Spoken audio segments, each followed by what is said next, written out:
And now we know each other. Right? I guess so. I gotta go. Go? Now. Let go! Hey, Jeffrey. Go on, kiddo.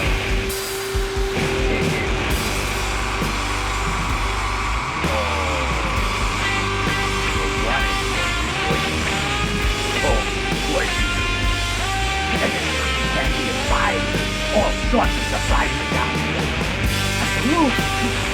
Oh. Oh, yeah. Ready to go. Ready to go. And when you're down here with me, you float soul!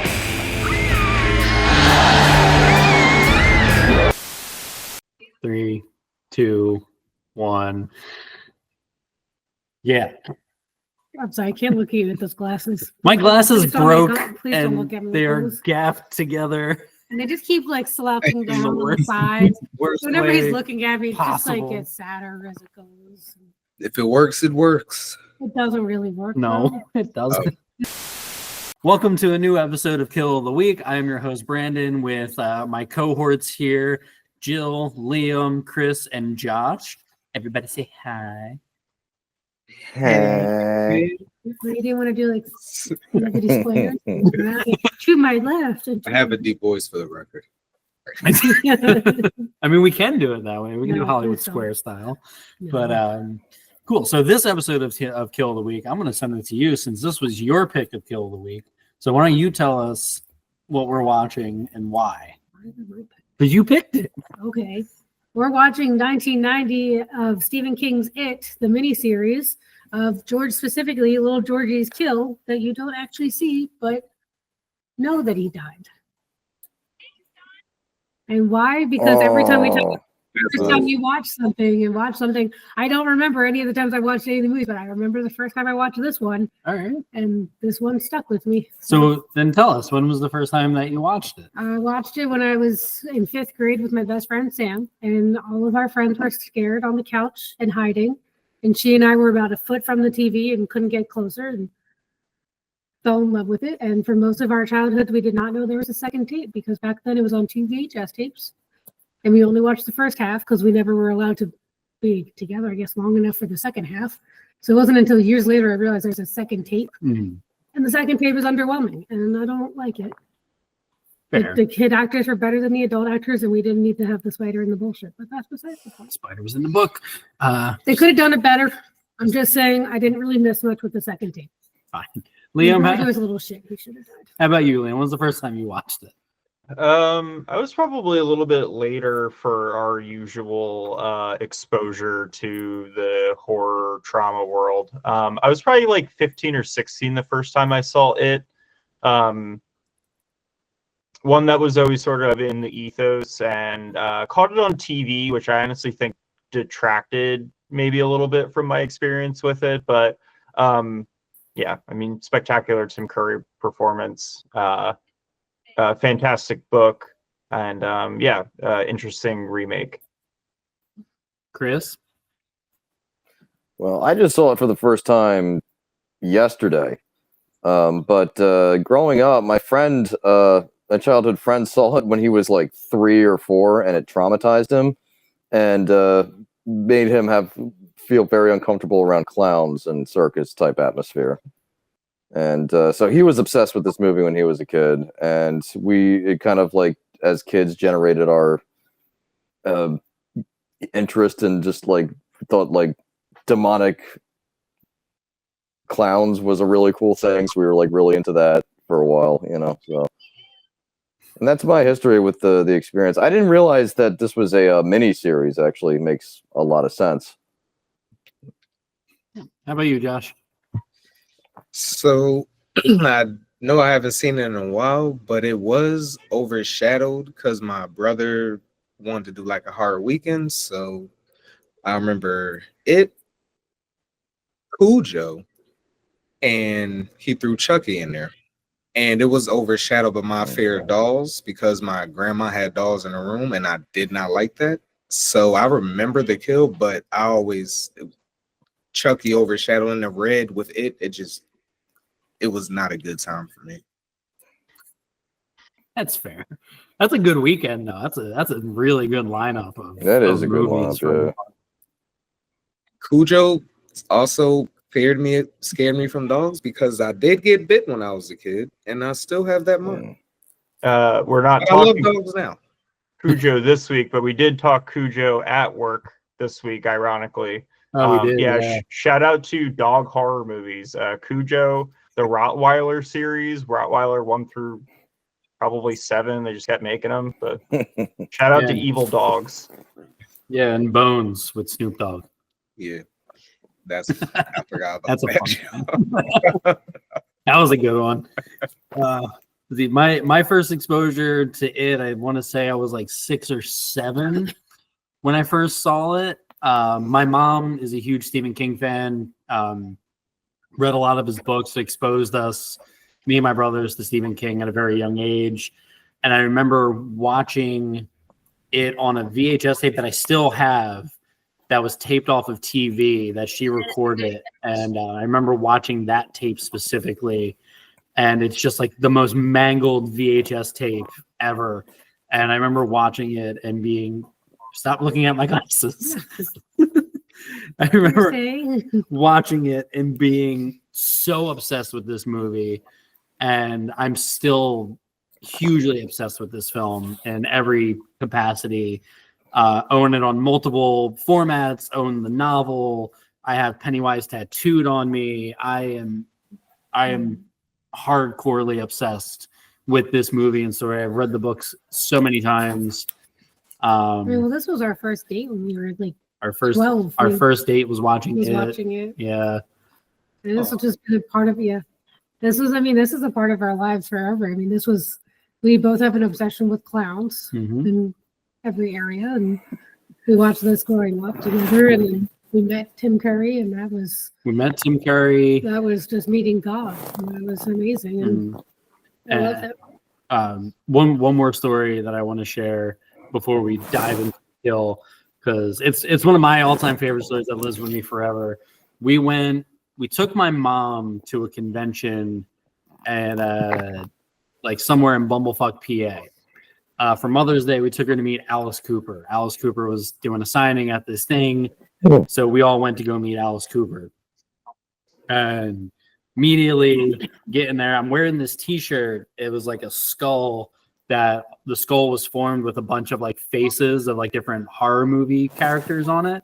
So me and my mom get our photo taken with Alice Cooper. I'm going to walk away, and Alice Cooper grabs me by my collar and goes, "Wait a minute," and he rips me back. And my mom automatically goes, "What the fuck did you do? Like, what did you do to piss off Alice Cooper?" Not that the man is strangling me Homer Simpson style, but I did something wrong. He's like, "I just want to look at your shirt. I want to look at your shirt." And I was like, "Okay." So he's looking at my shirt and he's like scanning through it, and he starts poking me in the middle of the chest. He's like, "Him, I'm supposed to play him," and he points to Pennywise. And he's like, "I was supposed to play Pennywise the Clown for the TV miniseries, but couldn't do it. So I recommended my friend Tim to play the role of Tim Curry, play the role of Pennywise, and it was Tim Curry." And that was like one of my all-time favorite stories. That's a great guy. The best was Liam. Bill was with us when we went, and he thought the exact same thing, that I fucked up. And some shit happens. Yeah. An aggressive way to put forward a small tidbit of information. But Oh yeah, I don't know how common knowledge. Crap, because it was before the documentary came out. Because there was the documentary about the movie, about like Pennywise, the story of it, and that's when they revealed that Alice Cooper was supposed to be Pennywise in it. But yeah, that was like years before the documentary came out.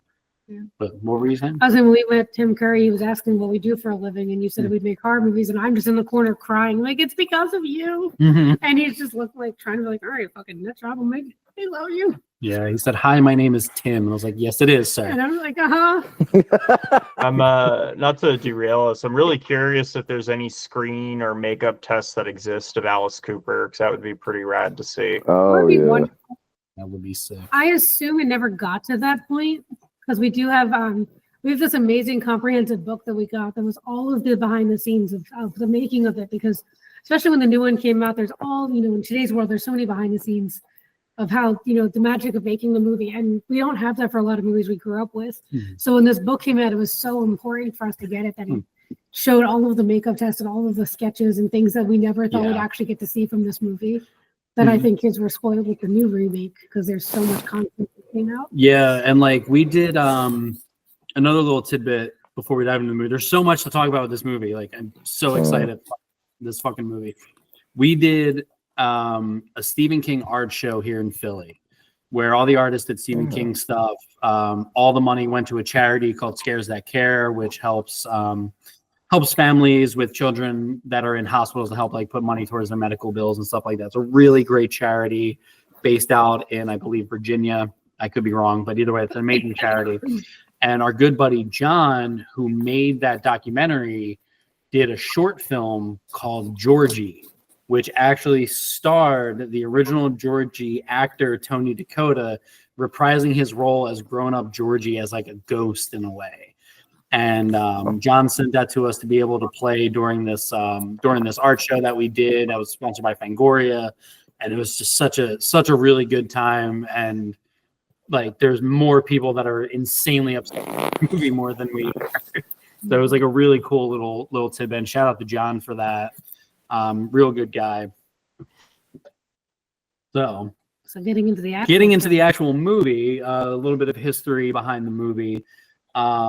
This was a 2-part TV miniseries. It was directed by Tommy Lee Wallace. For those of you who don't know, Tommy Lee Wallace is actually a staple in the horror community. He directed Halloween 3, Season of the Witch, which is a good Halloween movie. I don't care what anyone says. He was also known for being the first person to play Michael Myers in the first one. With him and John Carpenter were good buddies. And he also directed Friday Night Part 2, which is really cool. So he's a really good like sequel director. It obviously stars Tim Curry as Pennywise, Tony Dakota as Georgie for this scene. There's no real special effects for this kill on account of it being a TV series. You just kind of get the arm grab and the close-up of the teeth. And I want to hear what everyone else thinks, but to me, I feel like that was much more, impactful than seeing it. Because, like, did everyone see the remake? Okay. Yeah. So, like, the reaction, I know, like, well, you can talk about our experience seeing it in the theater. So you tell us about our experience seeing, like, the comparison between the two. I mean, so the original, like, I think what Brandon's saying, like, it was impactful because you don't actually see it. And I always feel like what's hiding in the shadows is always scarier than actually seeing the monster. So just seeing Tim Curry's teeth and assuming what's to come, that a child's about to be eaten in a sewer, is terrifying, especially when you're a kid watching it.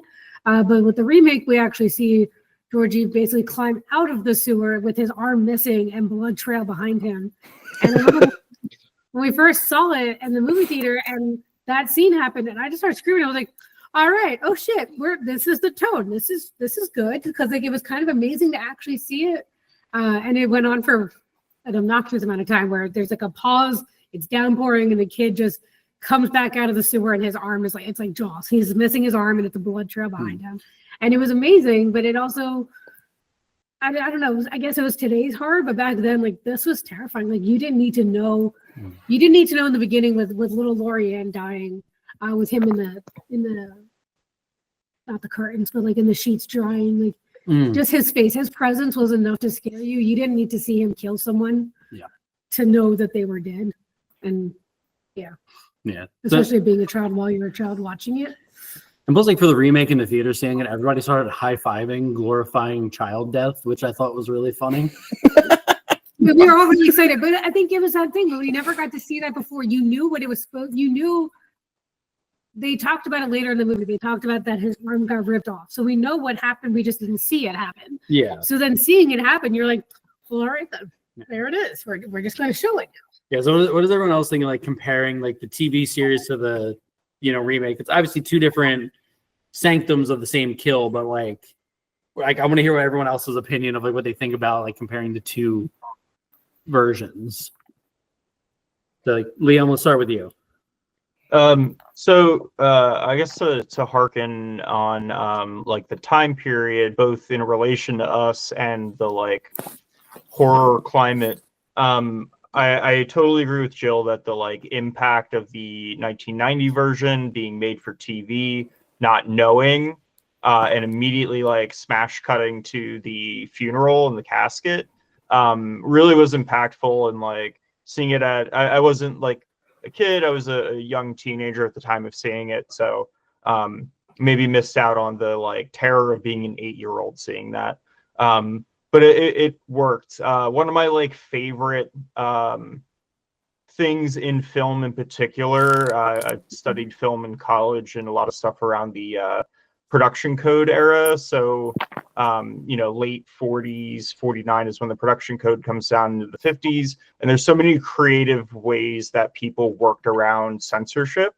I don't think censorship is good for any kind of society, and especially for art.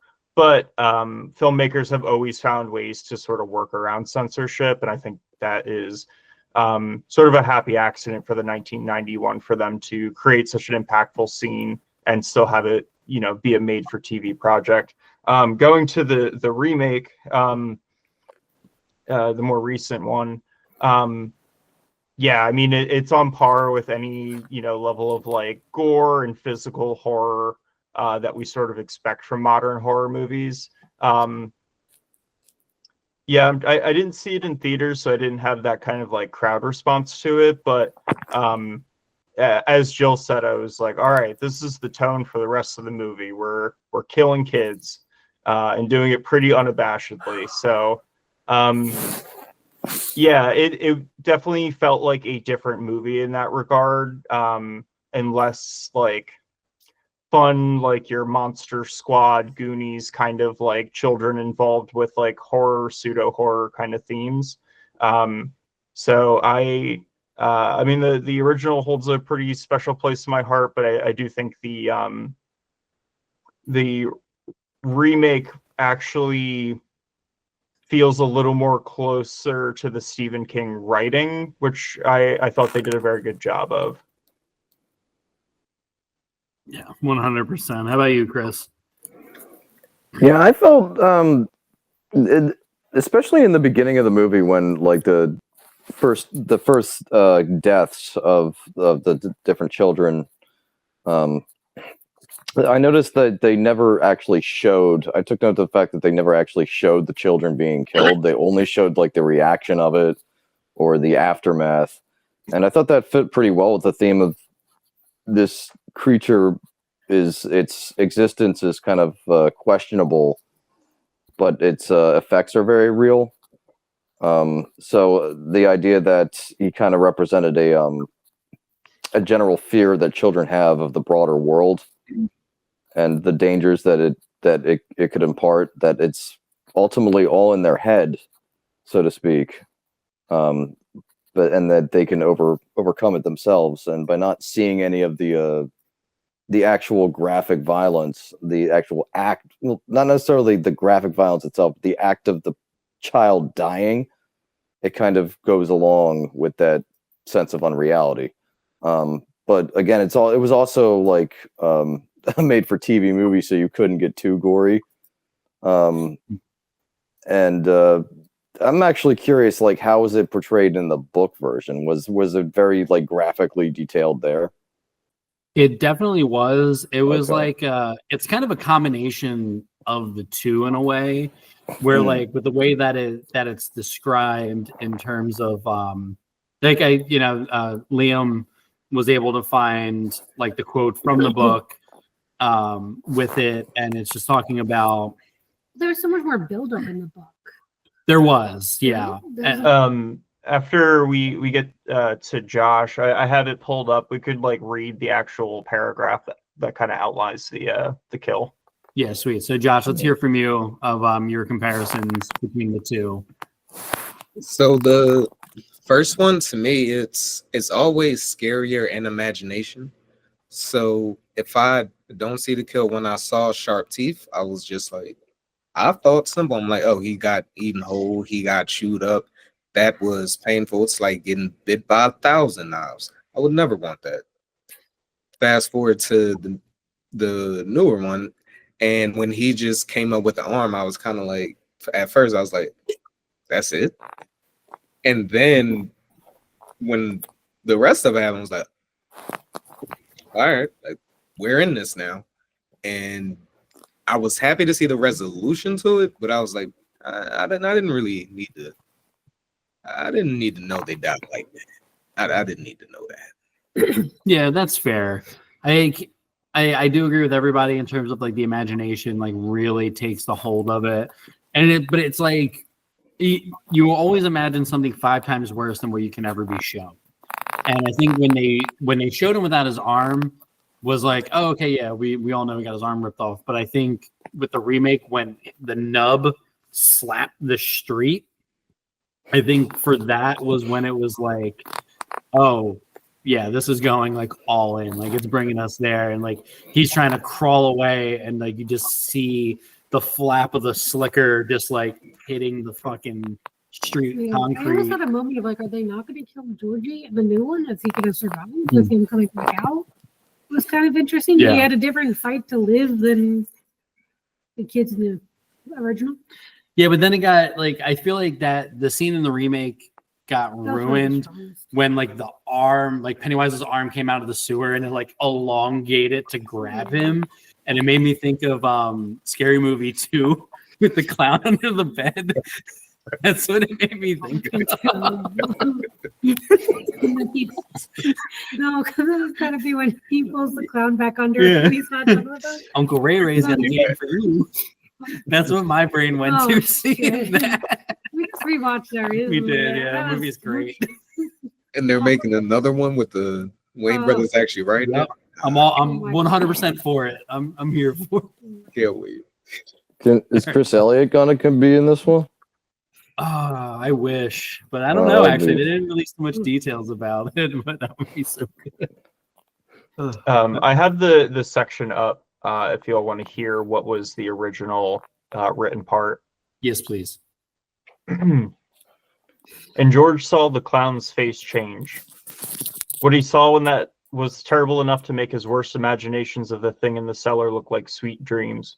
What he saw destroyed his sanity in one clawing stroke. They float the thing in the drain, crooned in a clotted, chuckling voice. It held George's arm in a thick, wormy grip. It pulled George down toward that terrible darkness where the water rushed and roared and bellowed as it bore its cargo of storm debris towards the sea. George craned his neck away from the final blackness and began to scream into the rain, to scream mindlessly into the autumn white sky, which curved above Derry on that day in the fall of 1957. His screams were shrill and piercing, and all up and down Witcham Street, which people came to the windows or bolted out onto their porches. They float, it growled. They float, Georgie, and when you're down here with me, you'll float too. George's shoulders socked against the cement of the curb, and Dave Gardner, who had stayed home from his job at the shoe boat that day because of the flood, only saw a small boy in a yellow rain slicker, a small boy who was screaming and writhing in the gutter with muddy water surfing over his face and making his scream sound bubbly. Yeah. That's pretty good.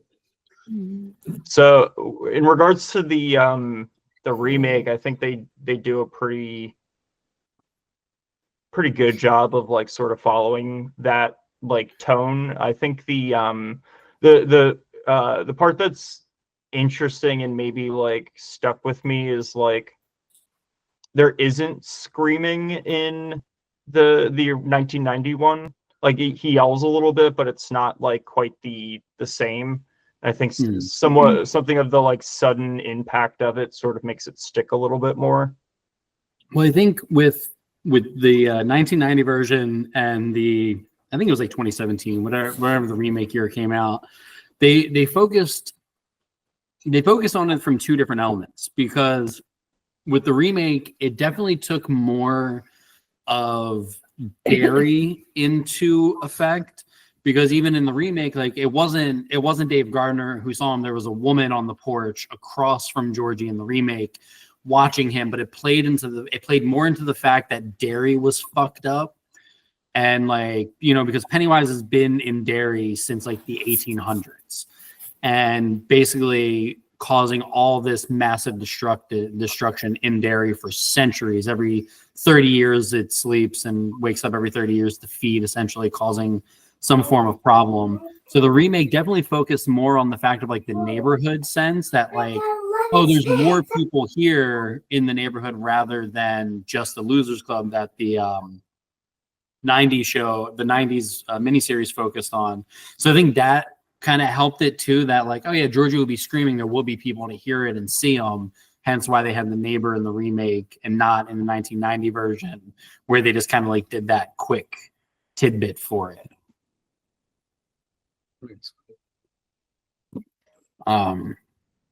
So I think like it handled it differently as like a completely different monster to begin with. Also, one of the notes, since we keep talking about it being like it was a TV series.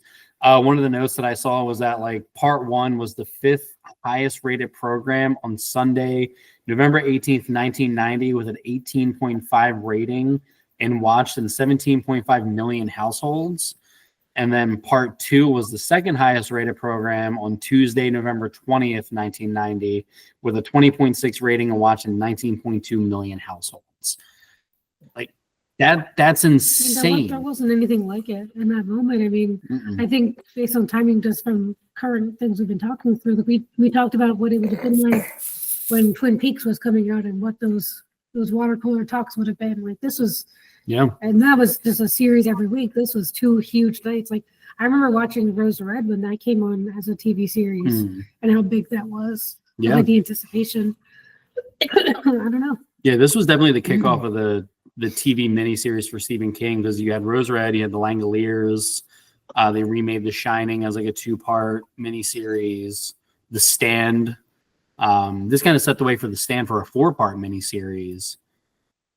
We don't got that. We don't have that anymore. We don't have the TV miniseries. We need to bring it back. No, now with streaming, they just dump it all at once, and then they do like a watch party for everything, and then you're done. True. So, Disney ruined everything. Yeah, I think the only like Netflix was like Stranger Things, just like dumping in. There's your season. You're like, okay, great. I think the only miniseries I can think of late was probably Chernobyl, which was pretty gruesome. But that's like the last. Just on the sort of like air of like, this is airing on television. Everyone's kind of like digesting it at the same time. I guess the only like analog that I really have is I don't know if any of you watched The Walking Dead on Halloween night when it came out, but that was like the closest thing that I can like think of sort of like what this impact probably was. I'd be curious to ask like my parents and aunts and uncles if they remember seeing it, which I'm sure they do. I mean, it's one of my dad's favorite pieces of horror.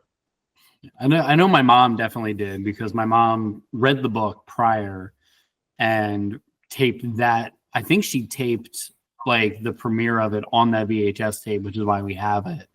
That was like such a huge thing. Also, like looking at the dates that it came out, it was such a weird time frame. It was Sunday and then Tuesday. Like it wasn't like Sunday and Sunday. Like that's kind of a weird gap. The 90s were different. Yeah, they were. Honestly, maybe they knew part 2 wasn't going to screen as well. It streamed better than the first part. Oh, really? A lot of people turned out for it. Wasn't as strong. Yeah, looking back, Look part 2 at wasn't the as actors. good. Like they had John Ritter in it. Like they Yeah. had major names at that moment in time. True.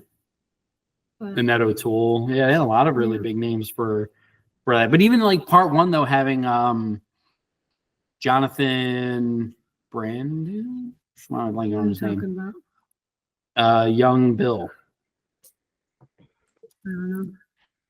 He was like the heartthrob of that time. Oh God, why am I blanking on his name? R.I.P. Poor kid passed away.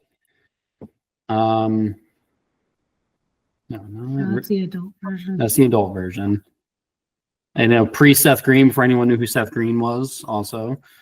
Yeah, Jonathan Brandis. who played young Bill. You know, he's known for Never Ending Story. He was in Ladybugs. He was like a huge 90s heartthrob. Unfortunately passed away. Like that was like a huge name for the time for the kids, especially. But poor bastard. Yeah, so we talked about like the comparison of things. Especially when it comes to like the remake versus the 1990, you have Tim Curry and Bill Skarsgård. And they both played Tim Curry. Jesus Christ. Mhm. They both played Pennywise in this scene and throughout the movie, like very, very differently.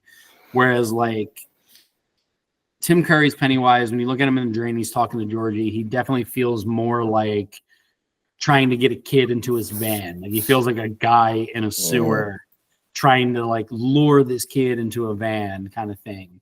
Versus like Bill Skarsgård, that was like a monster on the hunt. Like which is like I kind of prefer the Tim Curry version because that's to me that's scarier than like a monster, like a human that's just like, hey, come here, like we got all this stuff and like you would like all this stuff, versus like Bill Skarsgård kind of like zoning out because he's so focused on feeding. Like how would you guys want to be taken by Pennywise? Would you rather it be like a monster on the hunt or like a creeper?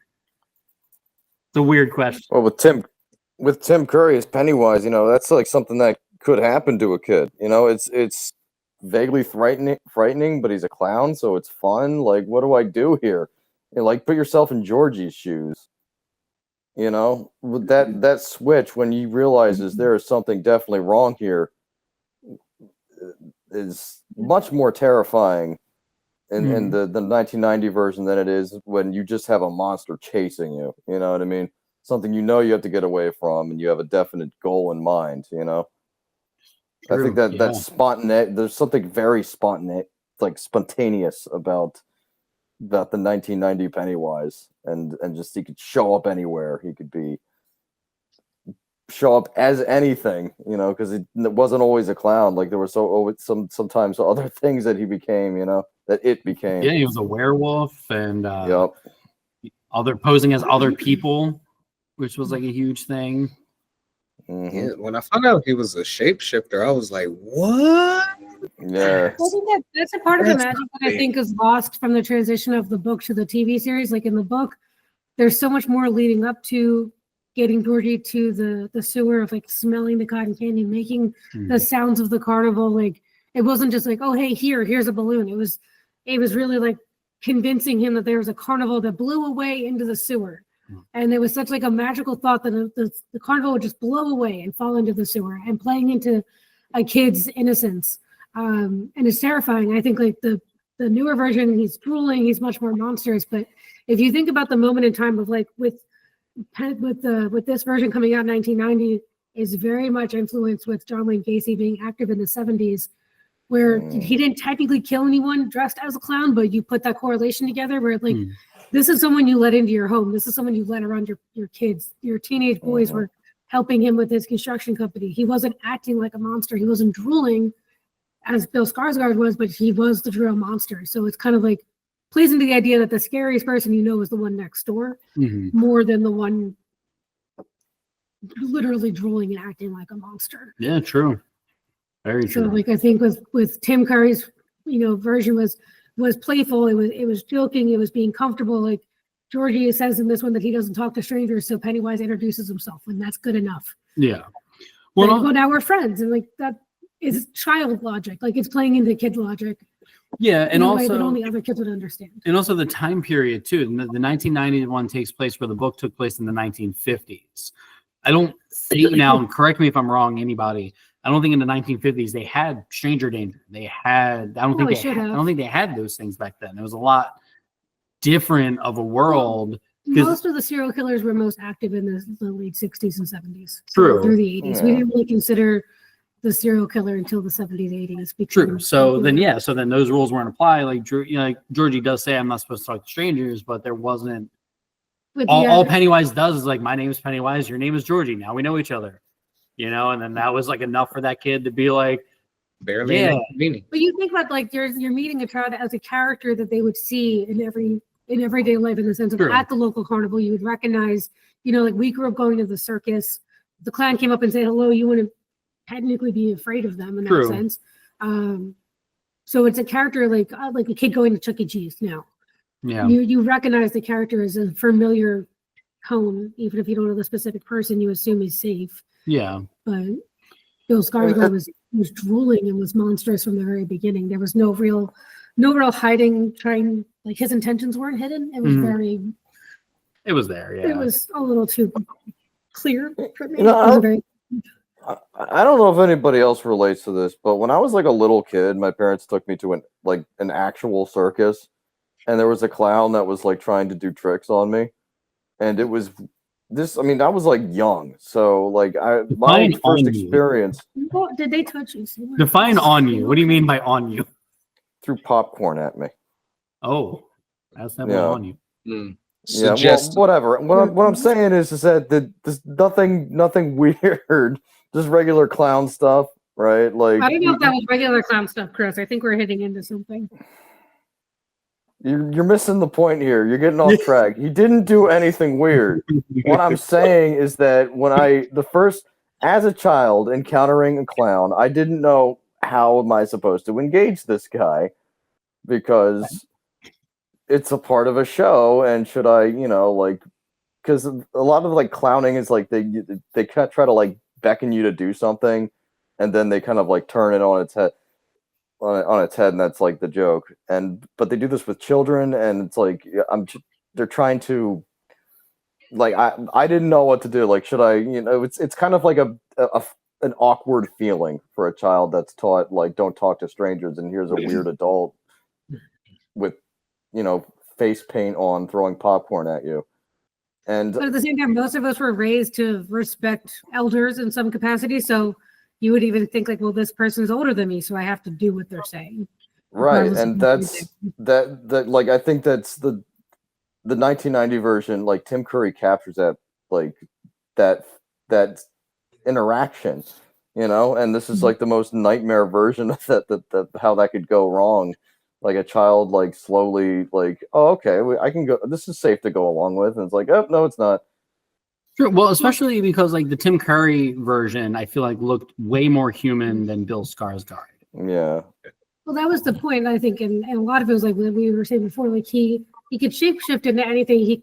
In this case, he shapeshifts into a guy with clown makeup on. If you look closely, you see, Tim Curry's eyebrows. It looks like a guy with makeup versus the new one where he looks more like the movie Clown, I think, that we watched. And he turns into like an actual demonic clown. No, you're right, and So, like, that's it's what I'm meant to saying is like he looked more like a guy in a suit purposely. whereas like the Bill Skarsgård version, like there's nothing about him, and especially with the remake being set in the 80s, which like makes sense for like that 30-year gap in terms of like present time.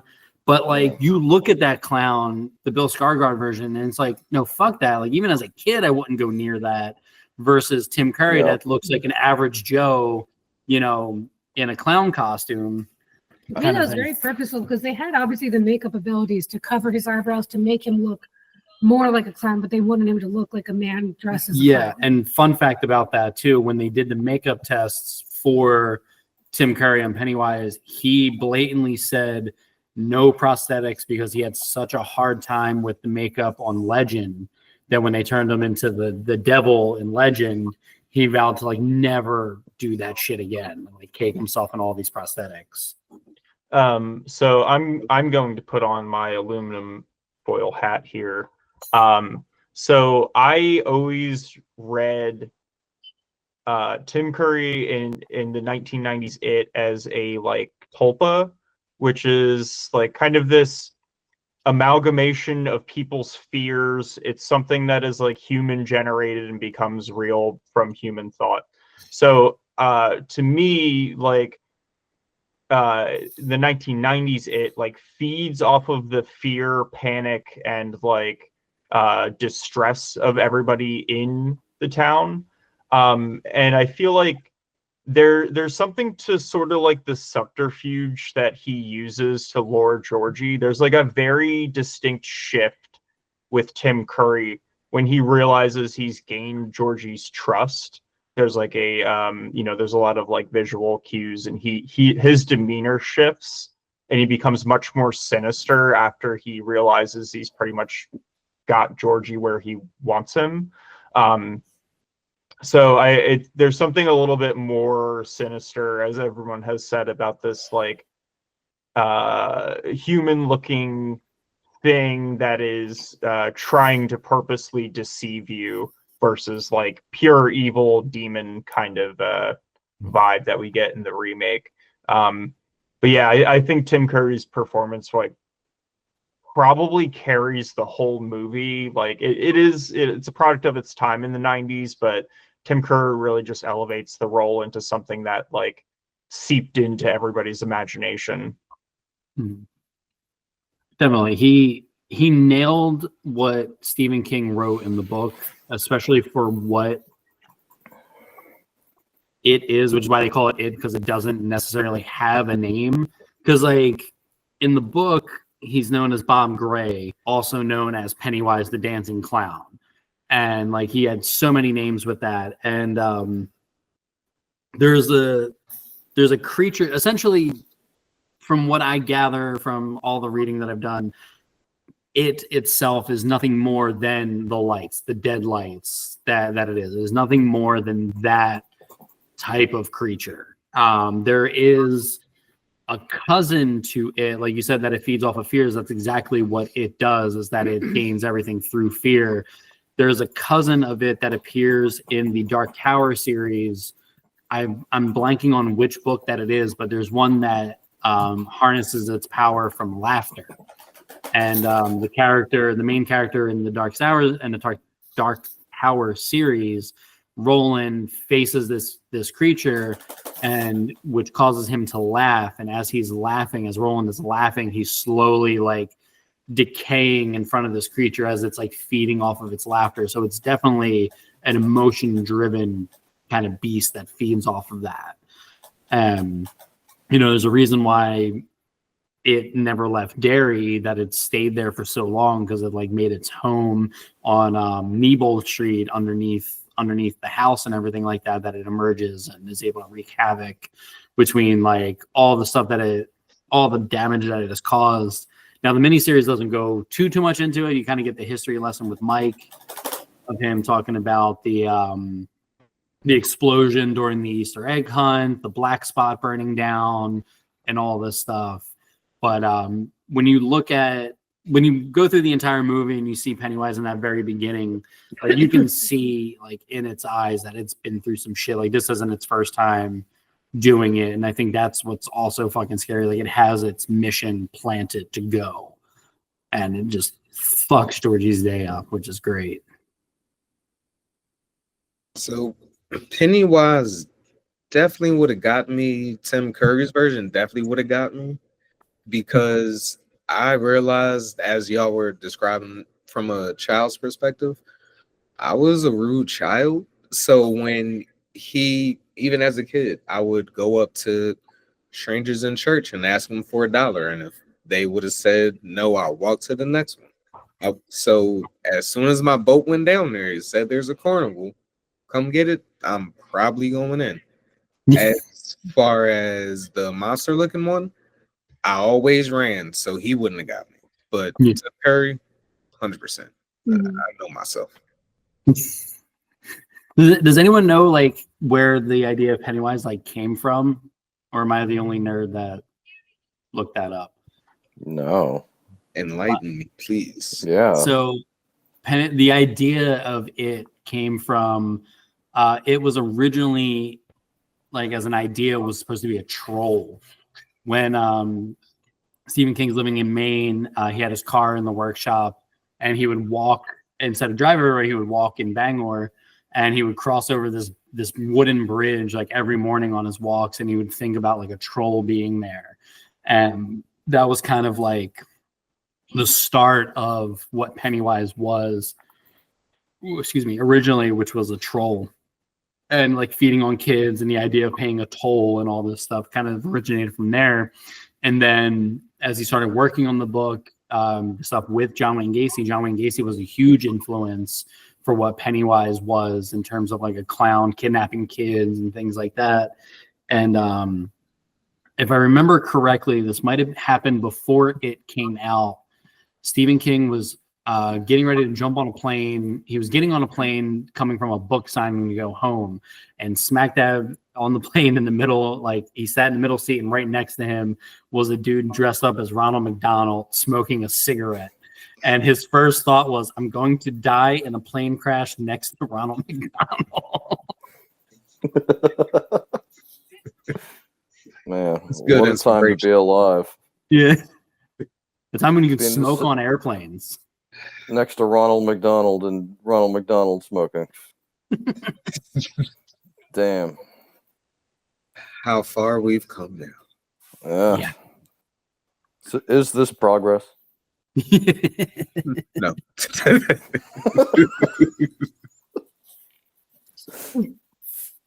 Well, I don't know. I feel like now if there was, if there was a Pennywise in the sewer, the kid would probably ask them to do like a TikTok dance with them or some shit before, Yeah, probably. They just whip out their phone. They just whip out their phone and like God knows what would happen. I'll take us on a side quest back to 2016. Remember when clowns were kind of showing up in public and scaring people? I Yes. do remember that. Yeah, I mean that instantly channeled it.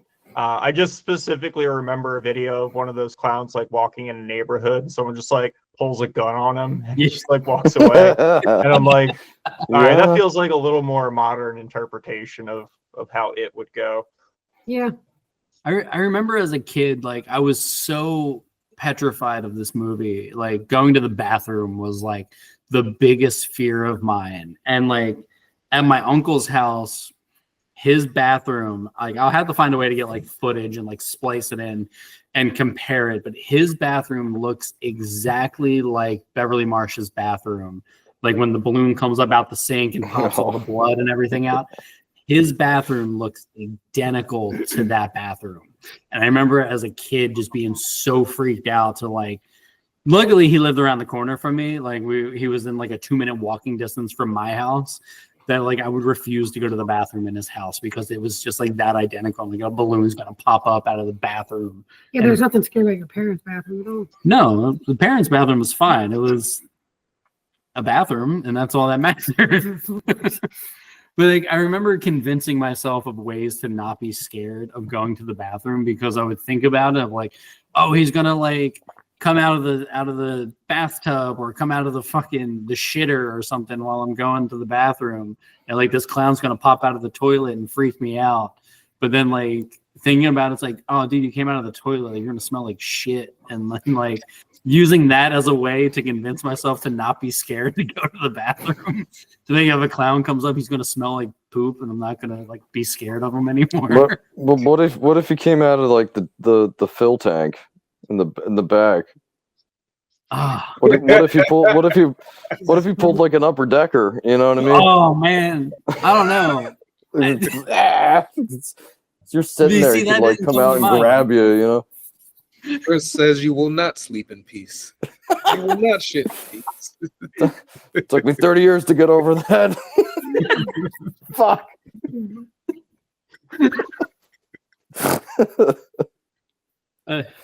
You're the one to say upper decker wasn't in my vocabulary as a child.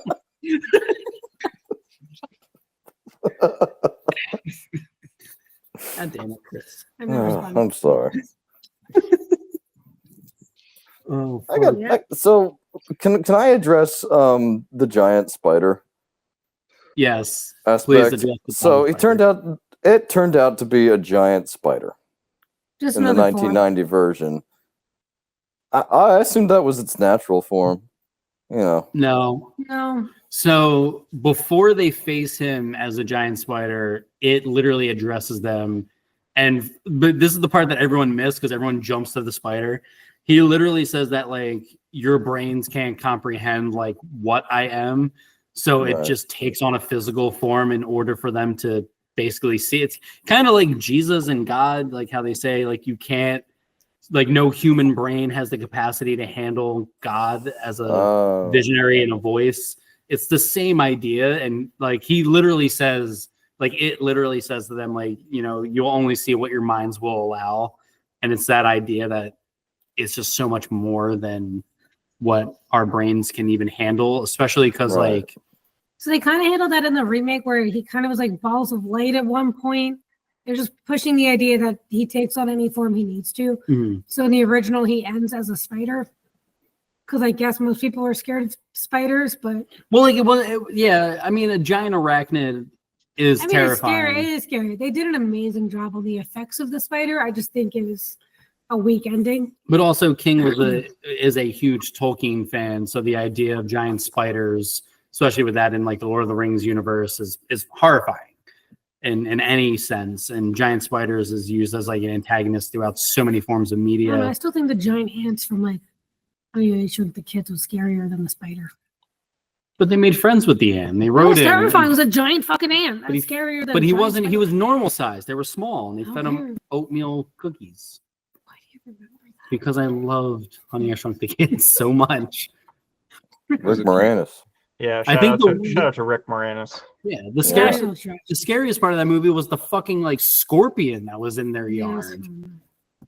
Oh man, yeah, and it killed the ant. Yeah, that There was was so an epic sad. battle. Oh, I forgot about that. Yeah, horrifying.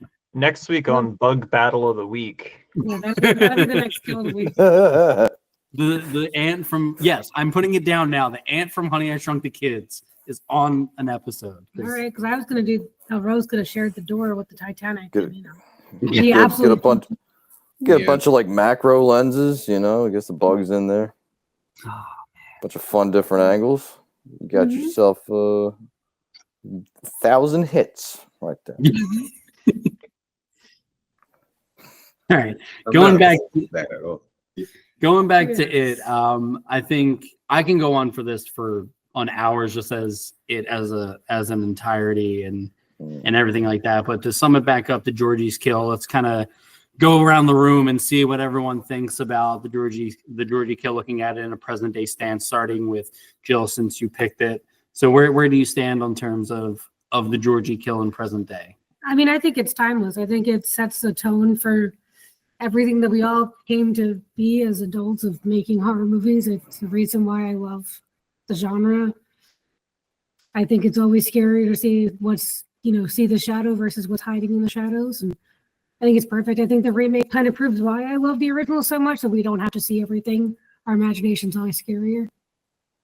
All right, I love Leon? it. Yeah. Yeah, it's timeless. It inspired fear in kids the world over for probably a decade and a half, and I think it's really clear why.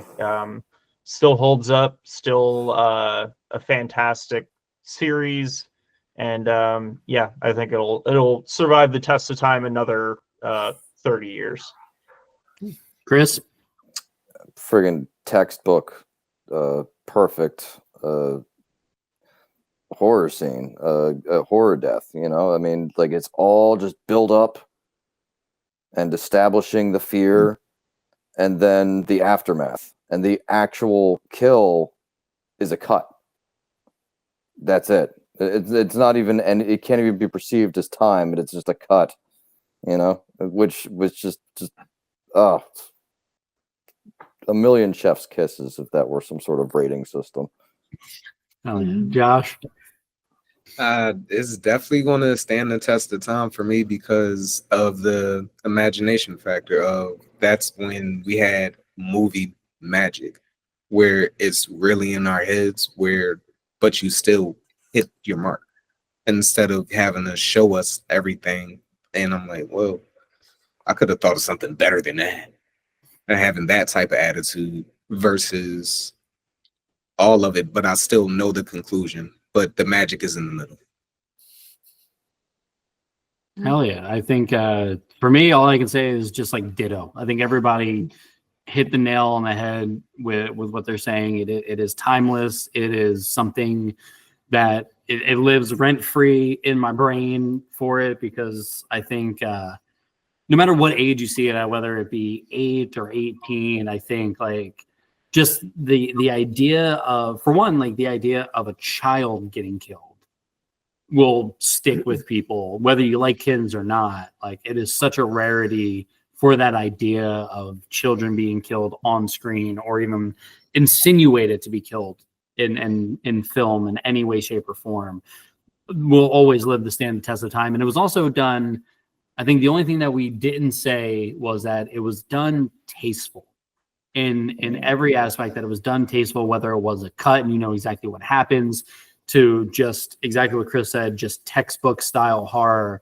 It was done so tasteful that parents, at least my parents, were comfortable to show their 8-year-old, to just be like, here you go, you can watch this because it was on TV. It's rated TV PG.